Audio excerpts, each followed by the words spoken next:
പ്രതിസന്ധിയുടെയും ആശങ്കയുടെയും കാത്തിരിപ്പിന്റെയും കാലമൊക്കെ കഴിഞ്ഞു. കേരള ബ്ലാസ്റ്റേഴ്സിന് പുതിയ ഇൻവെസ്റ്റർ വന്നു. അവർ ക്ലബ്ബ് ടേക്ക് ഓവർ ചെയ്തു. കാര്യങ്ങൾ നന്നായിട്ട് ഫംഗ്ഷൻ ചെയ്ത് മുന്നോട്ട് കൊണ്ടുപോകുന്നുണ്ട്. അവര് കാശിന്റെ കാര്യത്തിലൊന്നും പിശുക്കത്തില്ല. ആരാധകരുടെ വികാരം ഉൾക്കൊണ്ട് തീരുമാനങ്ങൾ എടുക്കുമെന്നൊക്കെ നമുക്ക് പ്രതീക്ഷിക്കാം. ഇനി ട്രാൻസ്ഫർ മാർക്കറ്റ് ക്ലോസ് ചെയ്യാൻ വളരെ കുറച്ച് ദിവസങ്ങൾ മാത്രമേ ഉള്ളൂ. അതുകൊണ്ട് തിരക്കിട്ട ട്രാൻസ്ഫർ നീക്കങ്ങൾ ബ്ലാസ്റ്റേഴ്സിന്റെ ക്യാമ്പിൽ നിന്ന് നടക്കുന്നു എന്നാണ് പുറത്തേക്ക് വരുന്ന റിപ്പോർട്ടുകൾ.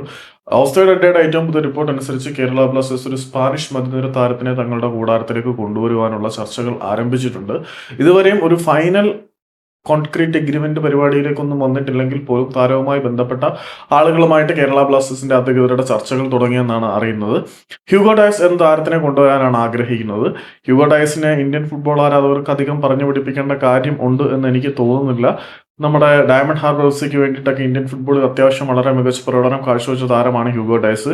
ഈ ഒരു മധ്യനിര താരം കേരള ബ്ലാസ്റ്റേഴ്സിലേക്ക് വരുമ്പോൾ അഡ്രിയാൻ ലൂണയുടെ അതേ പൊസിഷൻ ഹോൾഡ് ചെയ്യാൻ കപ്പാസിറ്റി ഉള്ള താരമാണ്. നമുക്ക് ലൂണയുള്ളപ്പം മധ്യനിരയിലേക്ക് ഇനി ആളിനെ നോക്കേണ്ട ആവശ്യമുണ്ടോ? ബെനാരിഫിന്റെ കാര്യത്തിലും നമുക്ക് ഒരു ഉറപ്പും കാര്യങ്ങളും ഒന്നുമില്ല. ബെനാരിഫിനി ബ്ലാസ്റ്റേഴ്സിൽ ഇല്ലെന്നാണ് ഞാൻ വിശ്വസിക്കുന്നത്.